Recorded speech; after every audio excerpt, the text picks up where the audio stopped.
Oh, hi. I didn't see you there. I'm back. And this time, I have a new name. It's Stevie on TV. I think it's pretty cool. I think it sounds nice. I think it's simple, but hey, it rolls off the tongue, doesn't it? So let's talk about something that I think it's actually pretty important to me. It's something that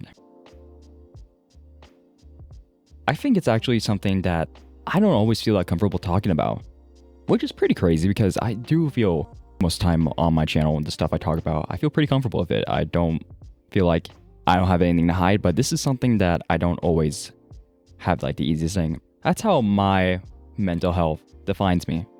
Actually, it's the opposite. It's how my mental health doesn't define me.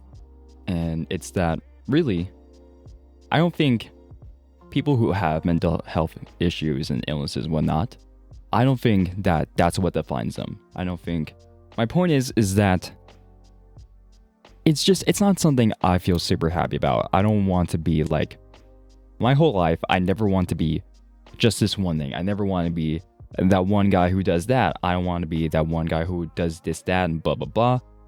I always want to be multifaceted. I've tried many things in my life to see what works out.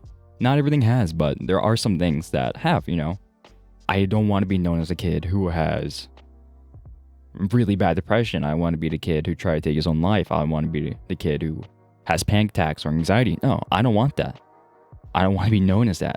Sure, that's a part of me, and me dealing with my issues, I spend a lot of time trying to take care of myself, but it's not who I am.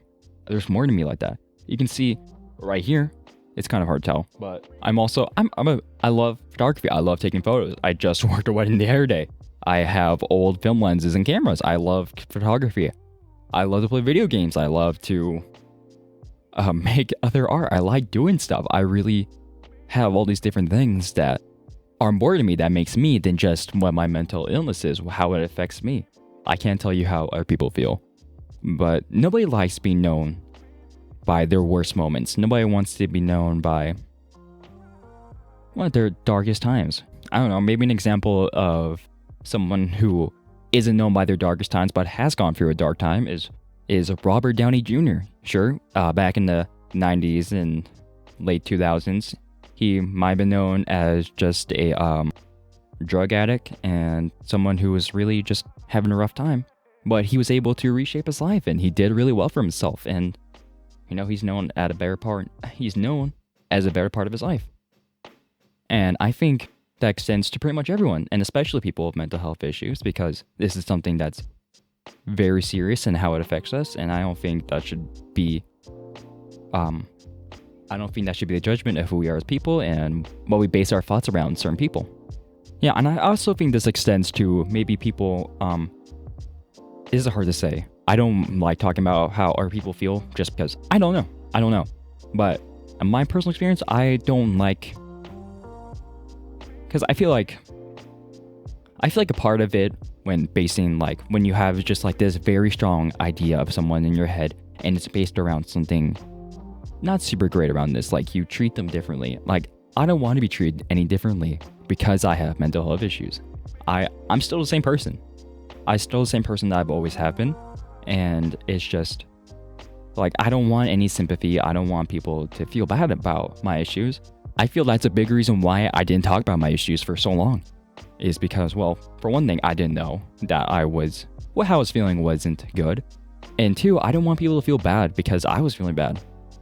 But the backwards thing is that because I was feeling bad, it leads to people feeling bad because they're like, oh no, he's feeling bad. I don't want them to feel bad. So I try to hide it, but that makes me feel worse and ends up making them feel worse. So it's this whole vicious cycle. So for people in general that suffer from mental health issues and not, maybe we shouldn't be basing our whole thoughts of them on some of their darkest times, because we are able to get better. So by focusing what we think about them as a person based on some of their darkest times isn't very helpful. It creates this almost like negative thought of them. You're like, oh, this poor baby, they're going through issues. Or this person was really going through a hard time. I can't believe that. I feel so sorry for them. Or just any extension of that isn't super helpful to anyone, really. So that's my opinion on it. I'm obviously just one person. I'm not a medical professional either. So what I say isn't sage advice. It isn't the end all be all of advice about mental health issues and whatnot. But it's my experience and my opinion. So yeah, I thought that'd be a good thing to share. So yeah, I think that's the end of the video. Thank you so much for watching. Thank you for watching the first video of my channel, a little bit rebranded. If you like it, make sure to subscribe so you can see more videos from me. I would truly appreciate if you did that. Also, give the video a like. Why not?